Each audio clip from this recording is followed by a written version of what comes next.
ઉદયપુર નગર એ પહેલા વડોદરા જિલ્લા સાથે સંલગ્ન હતું. વડોદરા જિલ્લામાં આ છોટાઉદેપુર તાલુકો પણ સમાવેશ હતો. ત્યારે આ વખતે છોટાઉદેપુર નગર માટે ખુશીના સમાચાર છે કે વીજીએલ કંપની દ્વારા છોટાઉદેપુર નગરની અંદર 5000 જેટલા મકાન માલિકોને ગેસ કનેક્શન દ્વારા પોતાને ગેસનું કનેક્શન મળશે, પાઇપલાઇન દ્વારા ગેસનું કનેક્શન મળશે.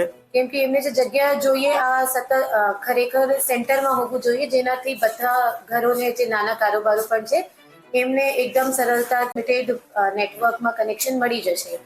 તો એમની ટીમ સાથે આપણી 15 દિવસ પહેલા જ ફાઇનલાઇઝેશન થયું છે, જગ્યા પણ એમને આપવામાં આવી છે અને આવતા મંથમાં એમની બધી કામગીરી પૂર્ણ થશે. આપણા છોટાઉદેપુર જે જિલ્લા સેવા સદન છે ત્યાં આપણે એક ઓફિસ એમને આપીને ત્યાંથી બધા લોકો ફોર્મ લઈ શકશે, અરજી કરી શકશે અને પાઇપ્ડ કનેક્શન લઈ શકશે.